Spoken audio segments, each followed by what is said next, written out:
Assalamualaikum warahmatullahi wabarakatuh. Selamat pagi Anda sekalian. Semoga hari ini tetap senantiasa diberikan kesehatan dan kesemangatan. Baik, sebelum kita mulai pembelajaran pada hari ini, terlebih dahulu marilah kita berdoa bersama. A'udzu billahi minasyaitonir rajim. Bismillahirrahmanirrahim. Raditu billahi rabba wa bil islami dina wa bi Muhammadin nabiyya wa rasula. Rabbi zidni ilma warzuqni fahma. Amin ya rabbal alamin. Baik, Nanda sekalian, hari ini kita akan belajar tentang lebih dekat dengan Allah Subhanahu wa taala yang sangat indah nama-namanya. Itulah materi pertama untuk Mapel PAI kelas 7. Nanda sekalian, yang pertama kita harus ketahui terlebih dahulu apa itu iman kepada Allah. Secara harfiah, iman berarti percaya.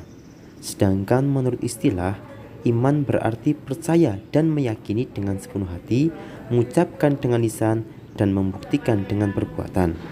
Dengan demikian, iman kepada Allah adalah membenarkan dengan hati bahwa Allah Subhanahu wa taala benar-benar ada dengan segala sifat keagungannya dan kesempurnaannya. Kemudian, pengakuan ini diikrarkan dengan lisan dan dibuktikan dengan amal perbuatan. Iman kepada Allah Subhanahu wa taala merupakan pokok dari seluruh iman yang tergabung dalam rukun iman. Jadi ini adalah yang menjadi dasar kita semuanya, bahwa yang pertama kita harus iman, harus percaya dulu bahwa Allah itu pasti ada. Nah, selanjutnya kita masuk dalam pokok pembahasan kita, yaitu tentang Asmaul Husna. Asmaul Husna artinya nama-nama Allah Subhanahu wa taala yang baik. Allah Subhanahu wa taala mengenalkan dirinya dengan nama-nama yang baik sesuai dengan firman-Nya dalam surat Al-A'raf ayat 180. Nah, sekalian bisa dibaca sendiri, bisa dipahami makna dan artinya. Asmaul Husna yang pertama yang kita bahas adalah Al-Alim. Al-Alim artinya maha mengetahui. Allah Subhanahu wa taala maha mengetahui yang tampak atau yang gaib. Pengetahuan Allah Subhanahu wa taala tidak terbatas oleh ruang dan waktu. Segala aktivitas yang dilakukan oleh makhluk diketahui oleh Allah Subhanahu wa taala. Bahkan peristiwa yang akan terjadi pun sudah diketahui oleh Allah Subhanahu wa taala. Dengan kata lain, pengetahuan Allah Subhanahu wa taala itu tidak terbatas, tanpa batas. Berbeda dengan kita yang masih sangat terbatas. Pun dasarnya terdapat dalam surat Al-Baqarah ayat 256. Wallahu sami'un alim. Dan Allah maha mendengar lagi maha mengetahui. Asmaul Husna yang kedua yaitu Al-Khabir. Al-Khabir artinya maha waspada, mengetahui perkara yang tersembunyi. Allah Subhanahu wa taala menciptakan miliaran makhluk dengan berbagai ragamnya. Semuanya diketahui oleh Allah dengan detail, penuh kecermatan dan kewaspadaan, baik secara lahir maupun batin. Tidak ada satupun ciptaan Allah Subhanahu wa taala yang salah sasaran. Ini menandakan bahwa Allah maha waspada.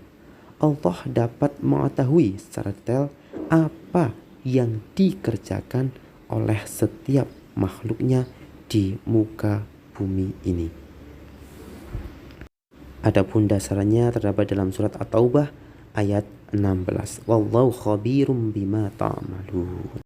Asmaul Husna selanjutnya yaitu As-Sami'. As-Sami' artinya maha mendengar. Allah Subhanahu wa taala maha mendengar semua suara apapun yang ada di alam semesta ini. Pendengaran Allah Subhanahu wa taala tidak terbatas. Tidak ada satu suara pun yang lepas dari pendengarannya. Meskipun suara itu sangat pelan, bahkan di hati kita sekalipun Allah Subhanahu wa taala pasti tahu. Dasarnya adalah dalam surat Al-Baqarah ayat 256. Wallahu sami'un alim. Dan Allah maha mendengar lagi maha mengetahui. Asmaul Husna selanjutnya yaitu Al-Basir. Al-Basir artinya maha melihat. Allah maha melihat segala sesuatu walaupun lembut dan kecil. Allah Subhanahu wa taala melihat apa saja yang ada di langit dan di bumi. Bahkan seluruh alam semesta ini dapat dipantaunya. Dasarnya terdapat di dalam surah Al-Hujurat ayat 18. Lah anak-anak, apa hikmah yang bisa kita ambil dari beriman kepada Allah ini? Yang pertama, selalu mendapat pertolongan dari Allah Subhanahu wa taala. Yang kedua, hati menjadi tenang dan tidak gelisah. Yang ketiga, sepanjang masa hidupnya tidak akan pernah merasa rugi. Sebaliknya, tanpa dibekali iman, sepanjang usianya diliputi kerugian. Dengan kita tahu juga tentang Asmaul Husna, nama-nama Allah yang baik, maka kita juga akan lebih tahu bahwa Allah Maha segalanya. Apapun yang kita kerjakan, pasti Allah akan tahu, Allah akan melihat, Allah akan mengetahuinya. Demikian anak-anak kira-kira untuk pembelajaran hari ini. Untuk lebih jelasnya nanti kita lanjutkan diskusi via grup WhatsApp ya. Baik, kita tutup dulu dengan bacaan hamdalah bersama. Alhamdulillahirabbil alamin. Wassalamualaikum warahmatullahi wabarakatuh.